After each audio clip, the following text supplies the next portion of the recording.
I've been a teacher for over 19 years, which means I've had to reset behaviour more times than I would like to admit.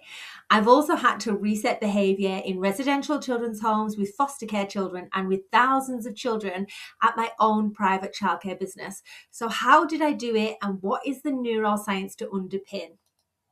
We use neuroscience to make behaviour easy and the brain science behind behaviours, because when we understand the brain, behaviour becomes easier. I'm Danielle Douglas, the Behaviour Brain Consultant from Let's Talk Behaviour, and we are the UK's first behaviour and neuroscience school. We now proudly support over 80,000 teachers, schools, residential children's homes, and children with behaviour across 87 countries. Our tools and techniques are multi-award winning and underpin our models, frameworks, and now behaviour curriculums. I didn't wake up one day and think, you know what the world needs? Another behaviour specialist. In 2007, I walked into the classroom for the first time and realised very quickly that I was asking 30 children to do what I wanted them to do, not necessarily what they wanted to do. And I learned some really hard lessons. In 2011, I had my first class with over 70% special educational needs in the mainstream classroom. And after a really hard Ofsted inspection, I was sitting in my car trying to decide whether I would quit teaching or double down. As I'm no quitter, in 2016, I started my own childcare business. This grew to 2 sites and over 1,000 children a week. However, this then meant that I had 30 adults looking at me to tell them about behaviour and behaviour management. And the only thing I had was opinions or what people had told me in the past. But none of this worked with crisis children or all the different brains. It would work on some children, but not others. I needed something that was based on neuroscience, a fact that was going to work.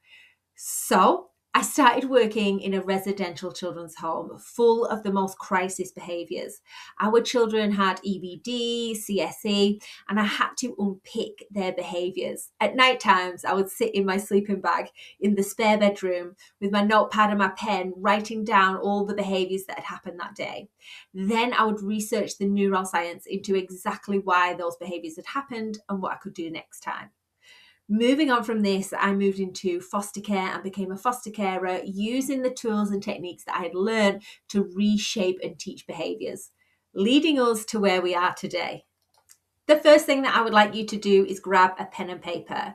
You will forget 50% of the information that I'm about to tell you within 1 hour, and I don't want you to miss a thing.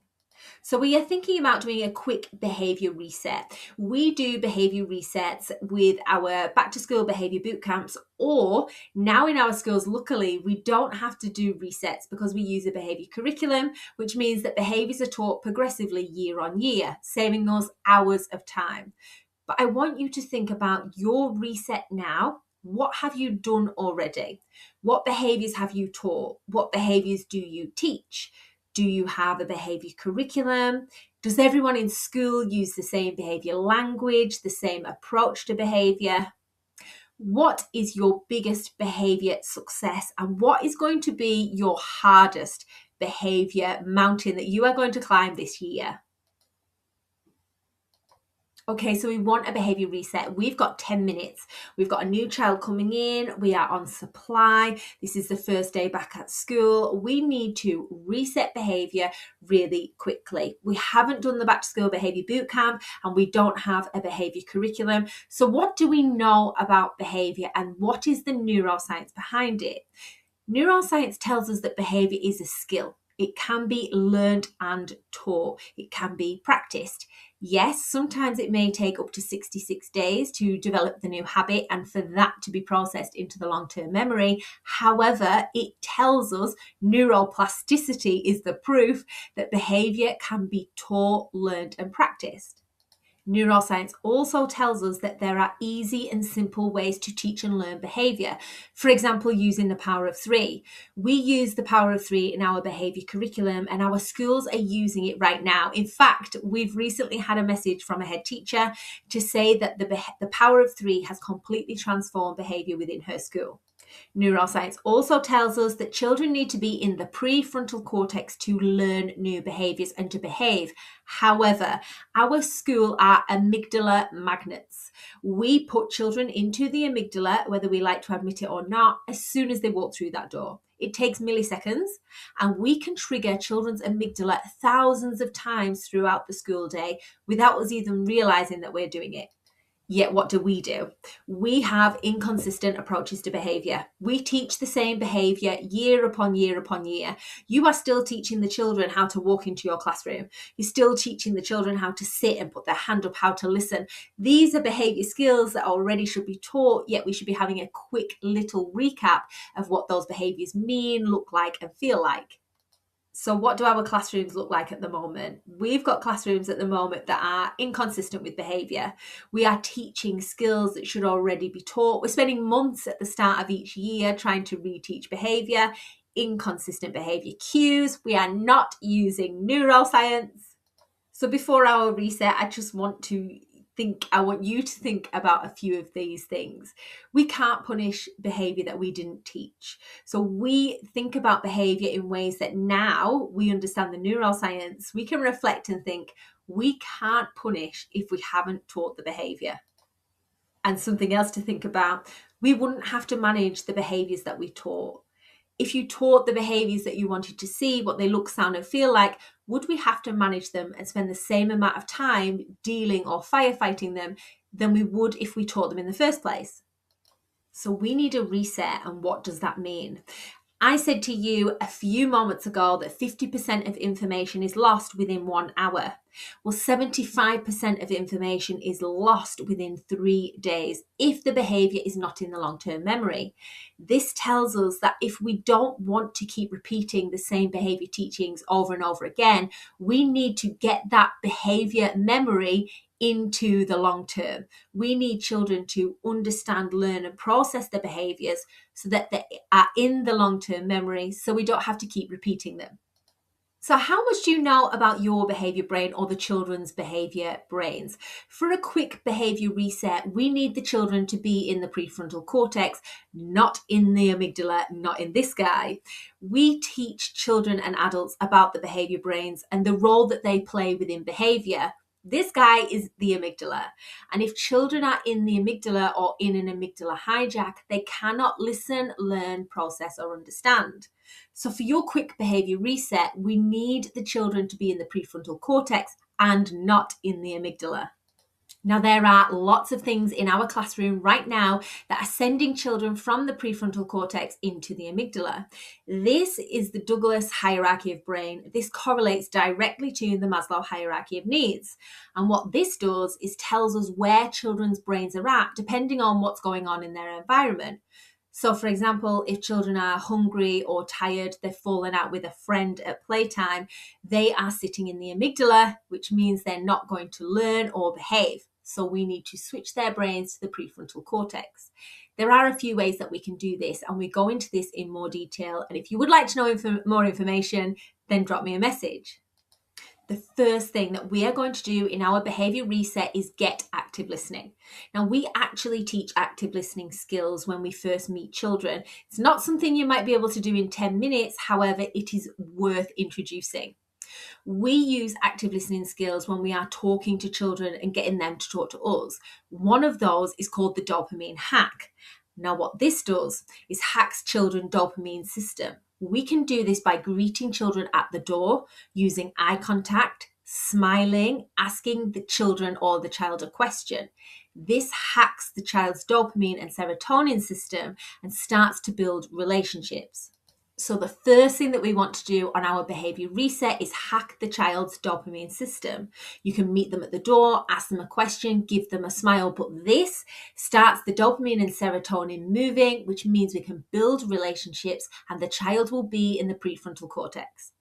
The second thing we are going to do on our behaviour reset really quickly is teach the attention getter. Now, I teach this the minute that I walk into a classroom.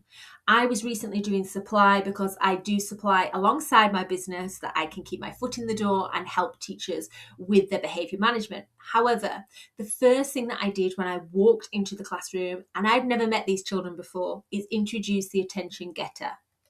This also tells children that I am able to set rules, boundaries, and expectations.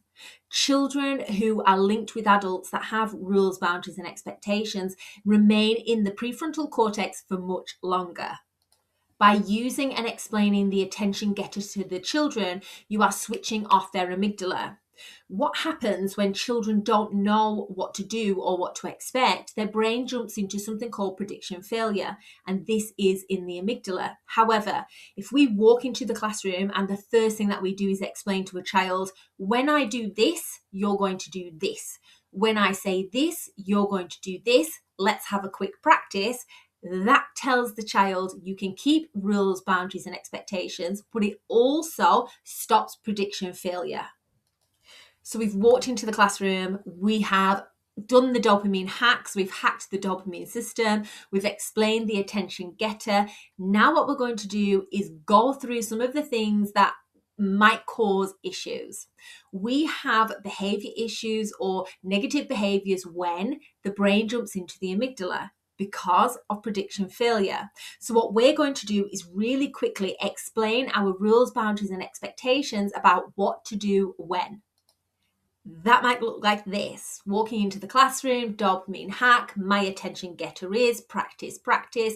This is what you're going to do when. If you need the toilet, you are going to. Let's practice. That's great. Positive reinforcement. If you have finished your work, you are going to read your book. If you need help, you are going to, if you need the bin or the pencil sharpener, all of the little niggly transitional bits that children don't know what to do when, and their brain jumps into the amygdala, which then causes prediction failure and then causes behavior issues. We are going to squash them as fast as possible. Okay, so we've done the dopamine reset, we've explained the attention getter, we've done all of the fillers and what to do whens to shut down that prediction failure and to quiet the amygdala.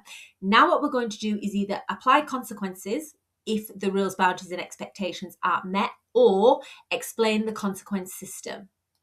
Again, by explaining the consequence system, children know the rules, boundaries, and expectations, which quiets the amygdala, shuts down prediction failure. The only thing with consequences is we need to make sure that children are in the prefrontal cortex when we apply a consequence. Consequences also need to be timely, which means as close to the behavior as possible to make a change to the behavior and be tagged in the brain. Appropriate, which means timeouts where the children sit and do nothing won't change the behavior, and linked to the behavior. Where possible, we would like our consequences to be as soon after the behavior as possible, linked to the behavior, and getting children to use their prefrontal cortex. We have videos and resources around consequences if you would like to know more about this. But what does explaining and outlining the consequences do? This shows children that you can hold your rules, boundaries, and expectations. This shows that you can be a trustworthy person. You mean what you say and you're going to follow through. This also means that non-negotiable rules stick. If children know that you are not going to apply a consequence and follow through, their brain will tell them that you are not a trustworthy person and the rules can be negotiated. Within my classroom and within our classrooms, we have got two main structures that we use that we can introduce behaviour resets really quickly. We have a Back to School Behaviour Bootcamp, which talks schools and teachers through the first 6 weeks. It goes through all of the behaviours you need to teach, all of the routines, the rules, the boundaries, the expectations.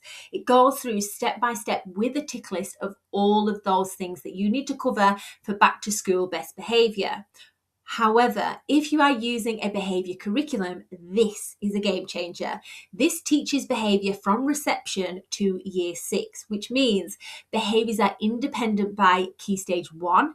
And we've got children in schools right now in year 4 that are teaching and peer supporting behaviours. So if you would like to know more information about either of those, drop me a message. So these are questions that we've been asked by teachers right now that are doing quick behaviour resets. The first one, what do we do if a child doesn't want greeting or doesn't reply? So this means that when we are doing the dopamine hack, if we're trying to hack the dopamine system to get dopamine, serotonin, form a relationship, what happens if children don't reply or don't want to be part of that? They have no choice. You're an adult, and what happens is, regardless of whether they think they are participating or not, if you say their name, if you show them eye contact, if you smile at them, their bodies and brains will release dopamine anyway. And we often get teachers that get a little bit disheartened with the behaviour reset, and they say things like, we've practiced a behaviour and we've done a behaviour and it doesn't stick. Just like I said before, neuroscience shows and neuroplasticity proves that behaviours are skills. They can be taught and learned. Yes, sometimes they can take a little bit longer to learn. However, using tools and techniques like the power of 3 means that we can easily and quickly introduce and teach behaviours.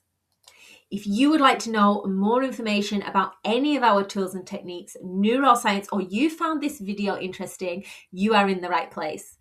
I'm Danielle Douglas. Let's talk behaviour.